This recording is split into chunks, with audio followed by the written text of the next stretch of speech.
네, 반갑습니다. 김성진입니다. 제가 1시부터 너하라TV에서 생방송을 하고 왔는데 사람이 죽을 때가 되면 이상한 것이 보입니다. 그런데 오늘은 생방송을 하는데 개딸, 개할매, 개할배들이 방송에 들어와가지고 온갖 잡스러운 댓글을 달고 있는 걸 보면서 자, 이들이 끝날 때가 다 됐구나 라는 생각을 갖게 되었습니다. 1960년, 1966년부터 76년까지 중국을 완전히 원시 상태로 돌린 문화 대혁명이라는 이상한 행태가 있었습니다. 자식이 부모의 멱을 잡고 제자가 스승의 목을 잡아서 끌어내리는 이 엉터리 같은 짓이 바로 이 대한민국에서 지금 일어나고 있습니다. 그렇지 않습니까? 도덕도 윤리도 상식도 통하지 않는 이 문화 대혁명 같은 개판이 지금 대한민국에서 벌어지고 있는 것입니다. 어떤 것보다 교사가 선생이 제 직분을 잃고 공무원이 제 역할을 잃고 그리고 종교인이 제 역할을 잃으면 언론인이 제 역할을 잃으면 이 나라는 끝장인 겁니다. 화면에 보이십니까? 지금 이재명이가 오늘 소환에 겨우 응했어요. 그런데 앞으로 일어날 일은 더 엄청난 것입니다. 김만배라는 이 참 쓰잘데없는 교활한 인간이 누구를 장악했느냐? 신항님이라는 자를 매수를 했는지 동업을 했는지 알 수가 없지만 이 자들이 지금 모든 세간의 이목을 주목시키고 있습니다. 보십시오. 한국일보 기자도 해고, 이게 2020년의 일입니다. 그리고 그 가짜 인터뷰는 그로부터 1년이 지난 다음입니다. 이 돈을 왜 먹었을까요? 2020년 4월 15일 부정선거를 자행한 후에 언론을 장악하기 위해서 언론 기자들에게 이른바 물을 먹인 것입니다. 그래서 여기 한국일보 기자만 나온 게 아니고 중앙일보 여러 곳인데가 있는데 지금 왜 한국일보를 주목하느냐? 김만배가 처음에 입사를 한 것이 한국일보이기 때문입니다. 여기에 92년도에 김만배가 한국일보에 입사했습니다. 8년 뒤인 94년 신항님이가 입사했습니다. 그리고 바로 그 다음 해에 93년도에 한국일보 노조위원장을 신항님이가 했습니다. 그런데 이 자들은 서로 모르는 사이라고 15년 만에 만났다고 15년 만에 만나서 72분 동안 녹화를 합니까? 병신 같은 놈들이.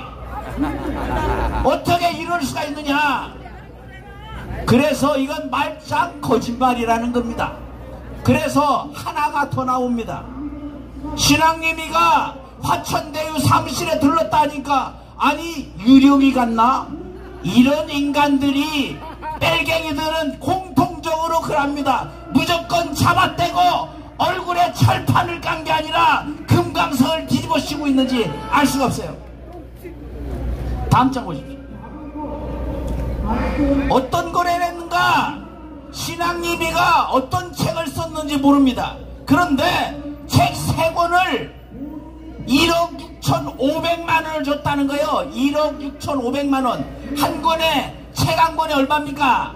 5,500만 원. 야, 전생에 어디에도 이런 일은 없습니다.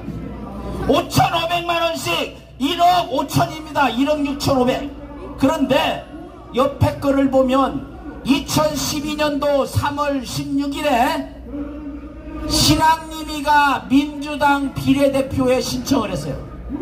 이 얘기는 뭐냐? 이거는 신앙님이가 민주당원이라는 것이고 언론이 특정 정당에 가입을 해서 이따위로 짓을 벌이는 것을 알 수가 있습니다.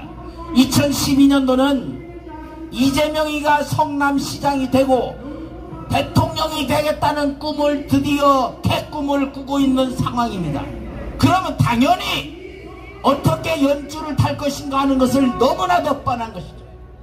이런 것들이 다 드러날 것입니다. 앞으로 드러나서 저 따블당인지 더불어 터진당인지 더불어 주물럭당인지 이 인간들을 모조리 다 감옥으로 쳐넣을 수 있을 것입니다. 다음 장 보시죠. 그래서 저는 마무리를 짓기 전에 우리의 상식을 믿습니다. 민주주의라는 것이 무엇입니까? 백성이 주인되는 것이 민주이고 군주되는 임금이 주인되는 것입니다. 그러면 국민이 주권을 어떻게 행사합니까? 선거로서 하는 것인데 선거를 망치고 선거를 사기치면 이거는 민주주의에 대한 도전이며 대역죄인이 되는 것입니다. 그렇지 않습니까?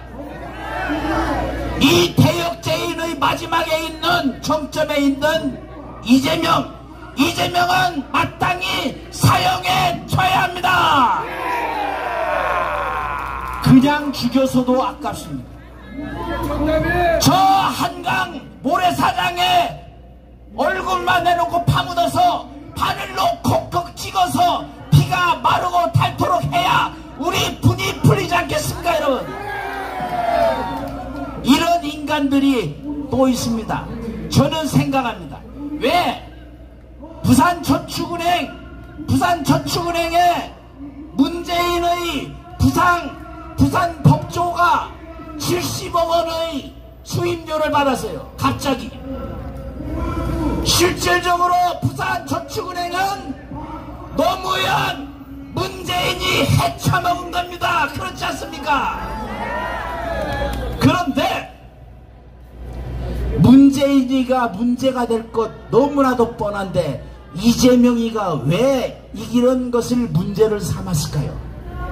이거는 이재명이가 자신이 대통령이 되면 낮은 지지율을 끌어올리기 위해서 문재인을 밟고 오르세겠다 이런 걸 각도를 가지고 시작했을 거라고 저는 확신을 합니다. 그래서 이런 모든 것들을 종합적으로 볼 때 제가 늘 하는 것처럼 법을 지켜야 됩니다. 그런데 드루킹의 주범 누굽니까? 김병수가 얼마 선고받았어요? 2년 선고받았습니다. 그러면 그 앞에 김대엽 몇 년 받았습니까? 1년 1개월밖에 받지 않았어요. 이러니까 대한민국이 개판이 되는 겁니다. 대역죄인 어떻게 해야 됩니까? 사형입니다. 사형. 여적죄는 무엇입니까? 사형입니다. 사형할 놈은 사형을 해야 합니다. 맞습니다. 그래서 마무리를 짓겠습니다. 같이 해주십시오. 법대로 하라. 법대로. 선동 사기는 범죄다. 죄인들은 깜빵으로. 좌존 바이러스의 숙조 여적죄인 문재인 법대로 구속하라.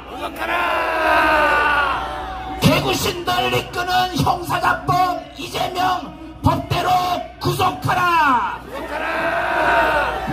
거짓말의 명수 김명수 대법원장 김명수 법대로 기소하라. 정령 기다릴 거 없습니다. 당장 구속하라. 네, 감사합니다.